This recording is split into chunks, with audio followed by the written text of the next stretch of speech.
Going once, going twice, sold. You're listening to the Property Pod. Today is how do you pick a real estate agent? Yes, so That can be a couple of different things. Agents are now probably better educated as well as to what properties are going to sell for.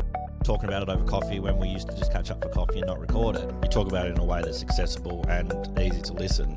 If you've been in your career for a short while, how do you take yourself to the next level? Yeah. It was Start really a podcast. Yeah, Clearly. exactly right. Yeah, epic This voice. week on the Property Pod. That's right, team. We are back at the desk with the boys on the mic, Aaron Horn, Patrick Berry and John McGregor. Welcome back to the Property Pod. Boys. How are you doing? Much better after that little intro. Let's just call it done. Yeah. Just end record. We're done. What an episode. My favourite. It's been a cracking week here in Tassie. The weather is beautiful. I know Pat is trying to get as much work done today so that he can get over to Bellerive Oval and Sure support am. his Hobart Hurricanes. Is that today, is it? It is, and Pat's been to every home game, even travelled to Launceston to see the games up there, even when it seemed like they couldn't make the finals. He stayed to the end He's of each committed game. to it. Nice. And tell Well, us... he paid for a membership and he doesn't like waste money, John. So Well- every over I watch, you break the cost down over how many overs in total. That's He's like, cheap. Yeah, Well, exactly. look, I'm for that. Like, don't leave your team even if they're losing. Just stick to the end. The one thing I will pay him respect for is Pat's son Parker goes back to school for the first day tomorrow. Yeah. But Parker has been to every home game. He's been on the big screen at basically every home game. They love finding him in the crowd. He's almost like a stalwart. He's kind of the that's George Bailey great. of the crowd. I He would also say. made Fox one night. He's always, and the decision was, can Parker go tonight to the late game? And he's got first day of school tomorrow. This is beyond. Does a young fella have to go to school? He's required at that game now. Oh, now we are. That's it. He's an institution in himself. No, this is a moment of importance in his life. He Yeah. needs to be there for his team. Yeah. And My I wife would- doesn't think that. I but I do. think it's extracurricular activity. Well, I would argue that it is teaching him about committing to a cause and following it through and not Yeah. just giving up halfway. That's it. Not falling on your sword when it's... all you need to do is add a little bit of Dominic branding, and then they're going to have no issue with it, and you might get some contribution to the tickets. No, well, I just thought on the way to school tomorrow morning we'll just go via Shake a Leg and I'll just introduce him to coffee for the first time. Son, I'm ready to go, Dad. yeah, stall. No, I'm sure he'll be fine. Like he's a trooper. He is It's a only one trooper. day. He'll get through it. Yeah, cool. So speaking of he's going back to school, everything's about to ramp back up into the real world of business. Mm-hmm. I know I've been flat chat editing properties. Pat, you've had heaps of stuff going on in the last little period. January was actually a lot busier than I expected. Normally, Jan's a bit quiet. People sort of getting out of that Christmas period.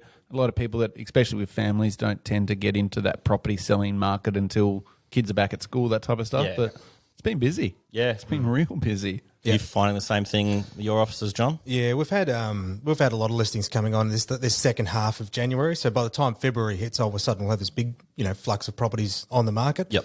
But it's sort of a good segue then to something that happened.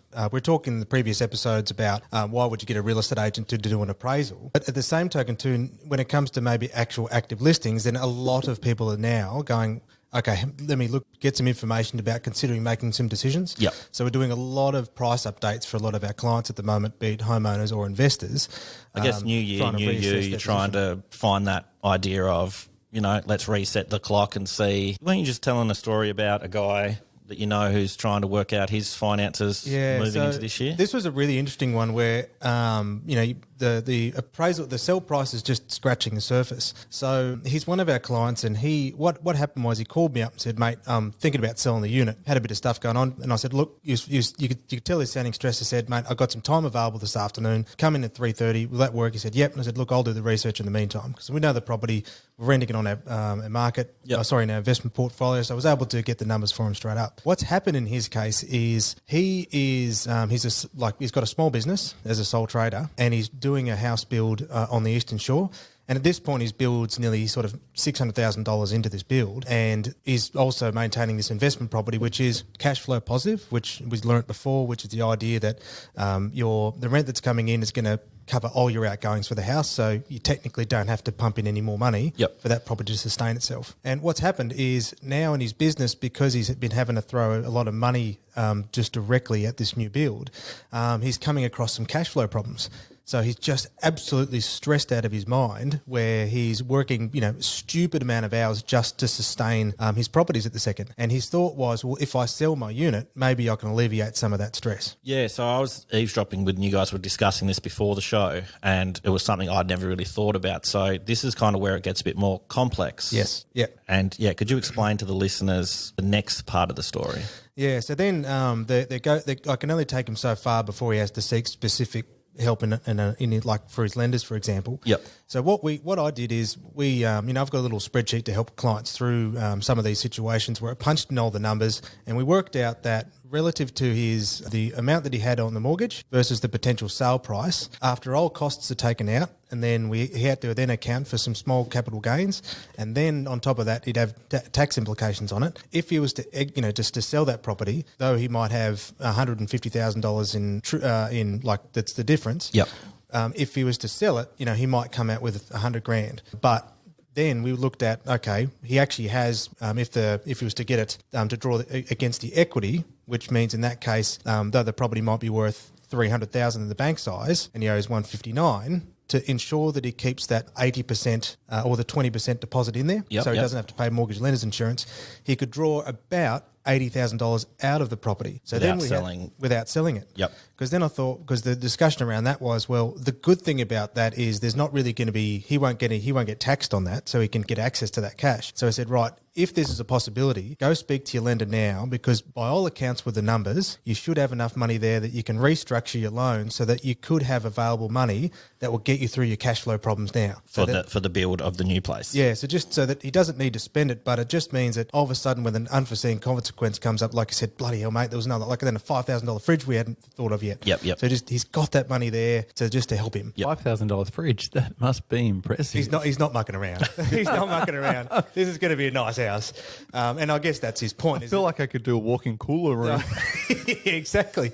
So it's going to be a nice place. So I mean that's the point. He's in it but there's more money to come. You see, so that's what he's stressing about. So then, that was as far as I could take him. I could give him in 3 different scenarios of where you could possibly. But my suggestion was that we don't have enough information now more than that. So then he went to speak to his broker. What we found out though was that the problem he really didn't actually have a choice, because that equity that we calculated might be there was already used as security in his build. So theoretically, that $80,000 that we worked out was already been used. It's kind of, so there was no money left to be able to draw from his investment. So the idea of drawing equity was an impossibility. The idea that he would sell realistically would be a waste, because he would lose that once the house is finally finished. Everything will be freed up and he'll be fine. It's just in the moment, because the house isn't built, so the bank isn't going to. It'll probably be $1 million plus once it's finished. Yep. There'll be more than enough equity that he won't have to be stressing about this.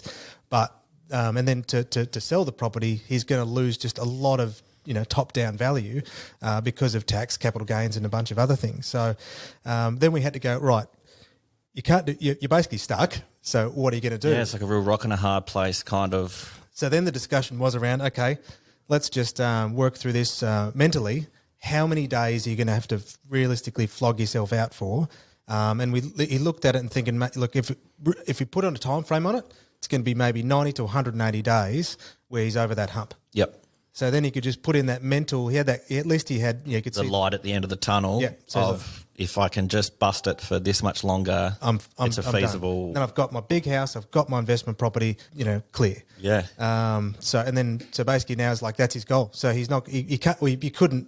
Doesn't want to do anything. Certainly don't want to sell it for him, because I don't want to see him lose that potential. Yeah. Even though that would help him with his cash flow problem. But once that cash is gone from that property, the cash is gone. So now it's basically he's just got to bust his butt for another 6 months, but then he gets to keep everything. So now it's that, and that all just started from, mate, I think I need to sell my unit. Yeah, which is so amazing. Like, I guess I was even just having a conversation at the coffee shop we've brought him up a few times here, but John, and he's trying to work out the finance on his place and in all the things. He's like, there's just so many things I don't know that I need to know. And I said, that's why we try and do the podcast. Like, we're trying to just get those things out there into the public to be, be like, this is an easy way to understand this complex stuff. Yeah, absolutely. I also think that people in the marketplace and out there need to realize as well that you can come and ask us questions. We're not here just to try take money from you to That's sell a house. Like, exactly right. Like, sure, if where it ends up, fantastic, we can work together. But we're happy to talk and just fix problems and help you understand your position without strings attached. Yeah. And I think people just have that bad thought about a real estate agent and like a used car salesman, like we're only out to get money out of you, but we're here to help. Yes. Yeah, And that's right. what people need to remember is that just come and ask and have a conversation with us. Like I had a contract that was about to fall over a couple of days ago because he believed he wasn't in a position to move forward due to an issue with finance. But I was like, let's talk about it. We worked through it and there looks like there is a solution for it, but he was adamant, I'm done. I'm That's so it. sorry to waste your time. I can't fix this. And I'm like, well, hang on. Yeah. Let's sit down. Let's chat about it. And, after a couple of emails and a phone conversation, we realized that we could probably fix it. Yeah, exactly. So you need to realize that. And John, like you said, good example. Just come have a chat and we Yeah. can definitely point you in the right direction if we can't help you. I think it's one of those things of the problem solving side of things is, nothing in this world comes for free, and people think, what are they going to try and squeeze out of me if I go and ask them a question? But Yeah. you don't really have billable hours of, if I speak to him for 7 minutes, it's going to cost me this much money. No. You The can buy idea- me a coffee, but Yeah. Well, that was my point where I think we might have, before we wrapped up with the other episodes, was look, for us building these relationships to the capacity to help you down the road when you do need our services, like our paid services. Karma. Yeah, exactly. So, but until then, it's like, well, we're here to help you on your journey until such time as you need us to actually physically do specific work. And like I say, is that we get paid by results. So either you sell, and then we get success fee on that, or in rental, for example, is that every time you collect rent, well then we get paid on the collection of rent. But until you get money, we don't. I also like to think as well, John, like that example you just gave about that whole scenario with the two houses and that, is that guy's got something good out of that and he's down at the local coffee shop talking to a mate and the mate's talking about it. Oh, you should talk to John. That's it. He's helped me out heaps. Like, Yeah. you've just given him a bit of your time and then potentially there's an avenue for somebody else to be introduced. So that's what we get out of it. It's not always about making money. It's about making connections and people that can help us. Well, that's a good point because I find I draw tremendous value and fulfillment from my work in those situations.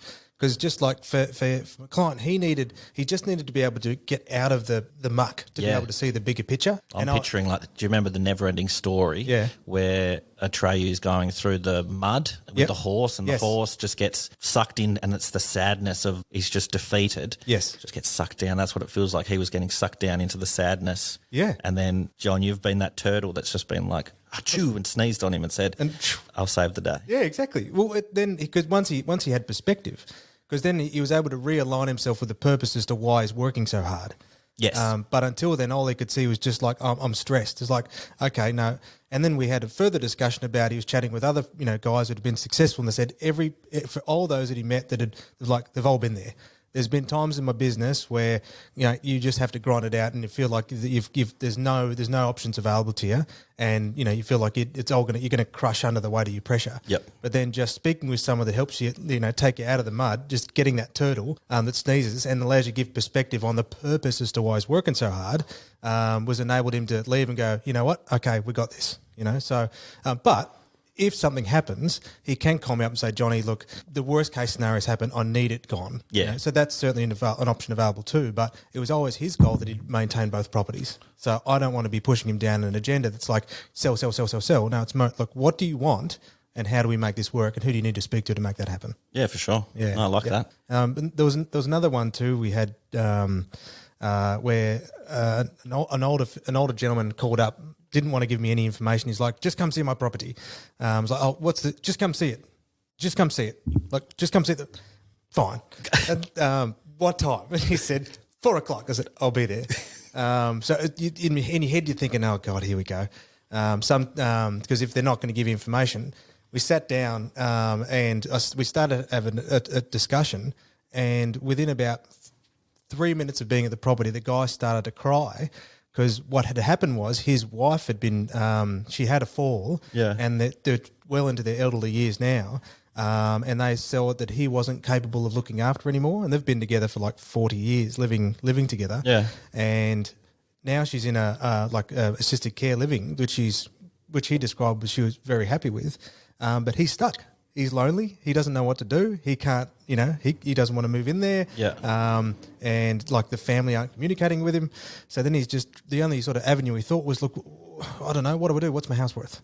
But then that was just for him, all that number was giving him was a peace of mind of knowing what he's sitting on. Yeah, conversation. Yeah. But what triggered for him was a completely different scenario where, look, it doesn't make sense for him to sell, because in the end he'd like to give it to his son and then hopefully find a way of reconnecting with his wife and spending more time with her. But it's that thing I was reminded of where you really don't, this is my secretary said it the other week, is that you really don't know what another person's going through.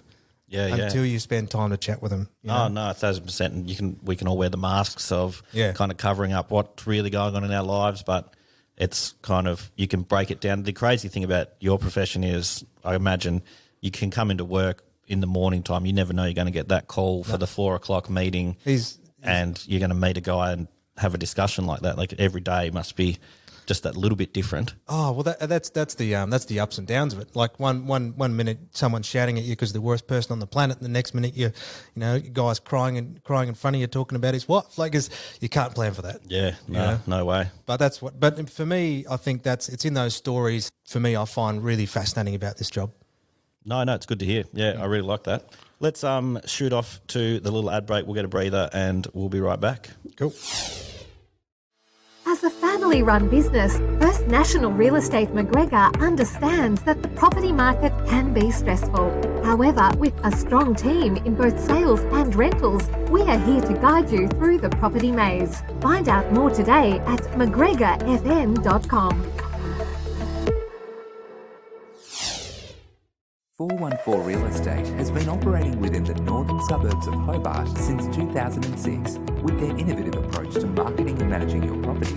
They have all your property needs covered. Find out more by visiting them today at 414.com.au. So I was just thinking over the week, you guys mentioned, if you haven't listened to last week's episode, we were talking about getting an appraisal on your property, and we were talking about there was a 5 Ps for getting your house sold. It was kind of the position and the presentation and all the things. I won't get you guys to go over them It's today. all right. I remember it now. You've got them? Yeah, so what will affect is the position, obviously the position of the property. So then the process that you use, so be it auction, private treaty, the presentation of the home, so how that's presented to the market, the promotion of it, so how you market it, so be it on the internet, the real estate guide, etc., and lastly the person you engage with, so either a real estate agent or doing it yourself. Yes, so that's what we covered last week when we were talking about getting an appraisal.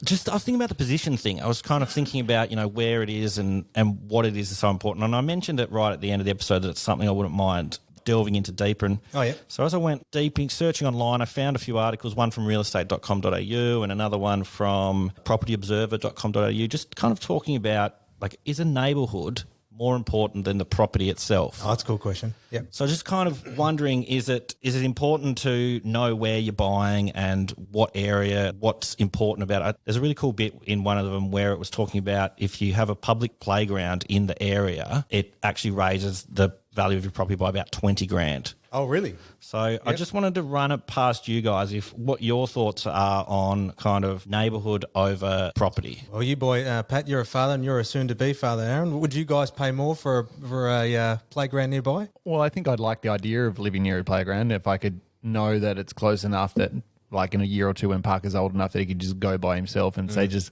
get out of the freaking house. I'm going, see ya. But I think with my family, he'd only go there if I went with him, so I don't know. I guess it's one of those things, like, you guys go to the bike park a fair bit. Like, you'll drive from your place up to the top of Tolosa Street to go to the skate park, and he can ride his bike. If that was across the road from you, it would go all the time. And so I guess it's kind of, you sold that house for those guys who had the kid who was a really good BMX rider or something like that. I'm sure if they had the opportunity to be like, he's training to be an Olympic level BMX rider, being near the facility, that would help. Yeah, I think so. Yeah, so I guess it would make a difference. I guess, like, thinking about when I was buying my property and looking in the area that I was, there was a few key things that I was focusing on. And one of the selling points that I passed along to my partner was it's really close to a school. Oh, yeah. There's children's crossings on our street, so cars aren't going to be travelling really fast along it. So the day we do have kids, it'll be a safer place to be. So that was one thing that I had considered as I'll tell my partner this so that's like, hey, this is a pretty good street to live on in comparison to being like, oh, we live next to the motorbike gang. Yeah, that makes sense. The highway. Or the highway. I just love the idea that, they've got their whole thing's called Motorbike Gang. They've got their place of, where they hang out, it's called Motorbike Gang. Well, in my we head- do nasty things. In my head, Naughty things. I went straight to like a meth lab. Yeah. But last Yeah, week, my story. Sorry for that. yeah, last week we finished on the meth lab story. So I didn't want to go meth lab again. Yeah. You didn't want to get that tangent going. Yeah. Well, it is an interesting question, though. I mean, how much is a specific thing worth? And it's probably, to a specific person worth more than others. Especially in Tassie, how much is a view worth? Because we're such a hilly state where the Hobart is, right between the Derwent River, everything runs flat next to the river, then everything goes up the hill. So more often than not, you've got the, capacity for a view. It's funny you say that because most of the time when I'm selling homes to mainland buyers or investors that travel over, we're walking through the house. Oh my God, it's got a view of Mount Wellington. I'm like, oh shit, it does. Like, I didn't even realise because I'm so used to seeing these outlooks that for a local person we now just take it for granted. But that's right. So maybe like obviously a view doesn't have a huge impact for a local buyer, but services and access to facilities, I guess, can make a difference in a home. Well, what's that quote you had? Yeah, so going back to one of the articles, so this one is Are Neighbourhoods More Important Than the Property on realestate.com.au. They've got a quote from Amanda Jones from Hodges Sandringham in Melbourne, and she says, we're definitely seeing that buyers are willing to sacrifice certain features of a property, like the size, for example, if the neighbourhood is in the prime attraction. And then this is kind of backing up what we were saying, Pat.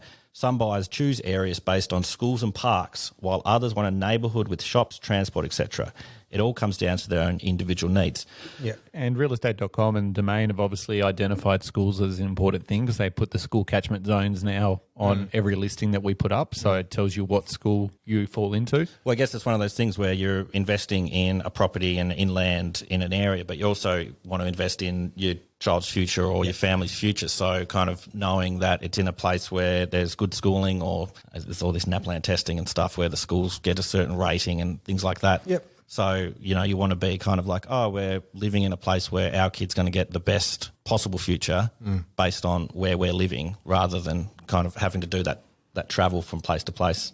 Well, reverting back to the question, it says, is the property or the neighbourhood, what is more important? But then if someone's asking, well, what's more valuable, if you want to talk, dollars and cents as opposed to, a person's needs, generally speaking, it's the land, not the property, so the house, that's going to appreciate in value. Because, in that sense, over time, as the area becomes more popular, there's less land to be able to buy into. So it's there's less accessible land. Yep. So it's the land that's gained the value, and then the house itself could be depreciating. And the sort of the thought that had come actually in those quotes you said before, it's the gentrification of a suburb. There's sort of the global word for it. But the thought that I had was, you've got in the instance where if you buy a car, generally speaking, that's 100% going to be a depreciating asset. Yep. However, if you own a Porsche, especially in Australia, one of the reasons why Australian Porsches are so popular, for example, is that we don't have salt in our roads because we don't suffer from ice. The actual bottom of the Porsches and most cars will actually have in much better condition in Australia than they will be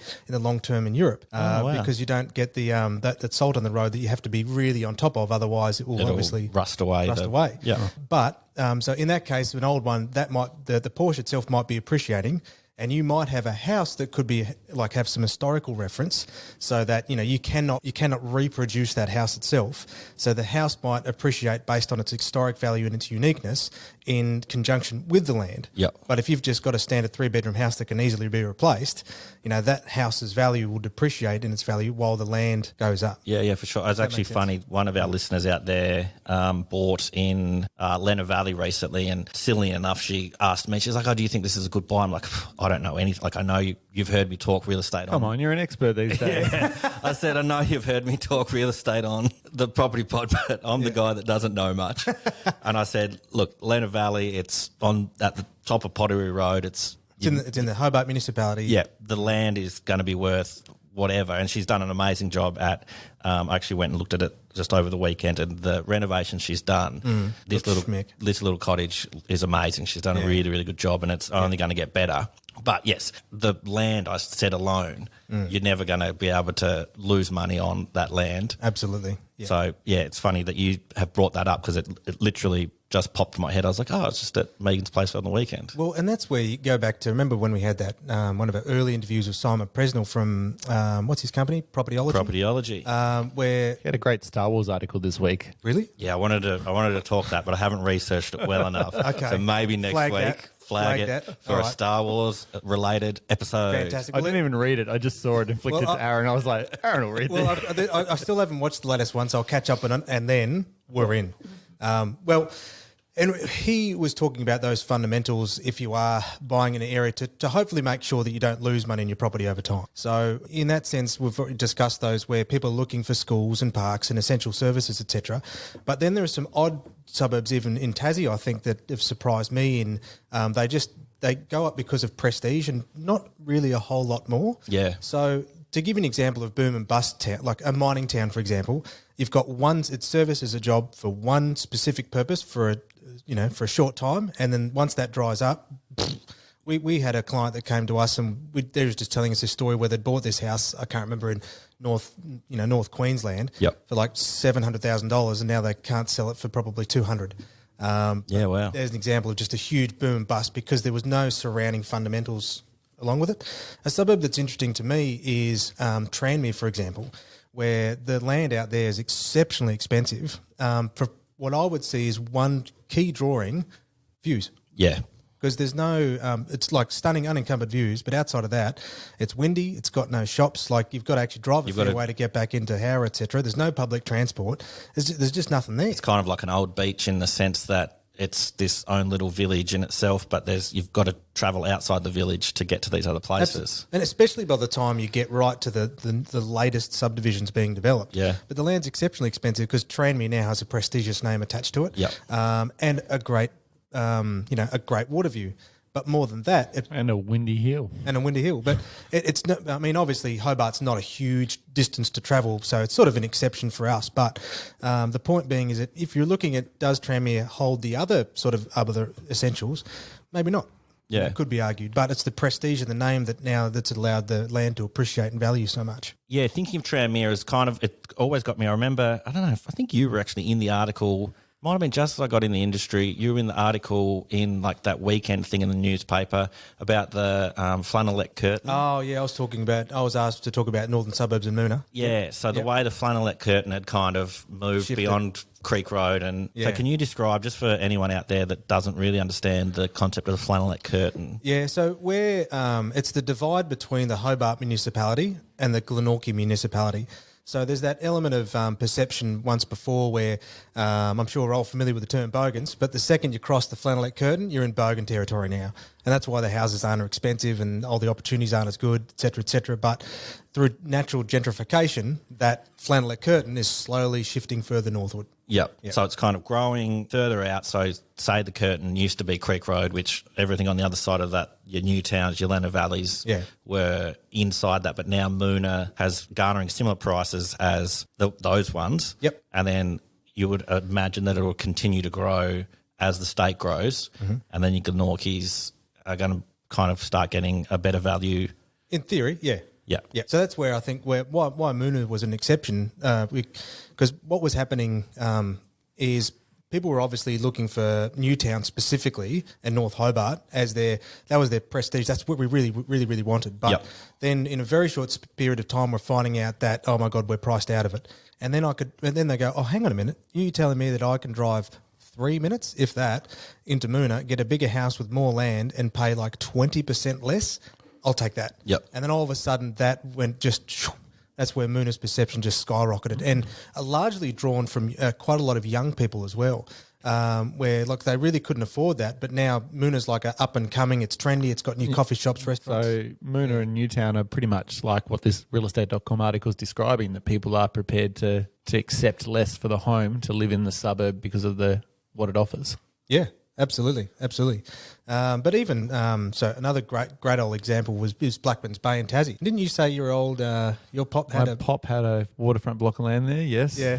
Unfortunately, sold it when it wasn't a very popular location, which most people can't believe even happened. What was the word you used? Like a dog suburb? I don't think we can say it on air, but anyway. Well, it wasn't popular. Let's just leave it at that. It's an old rough town many years ago, but completely transformed. You know, people don't even realise that it was a rough suburb many years ago.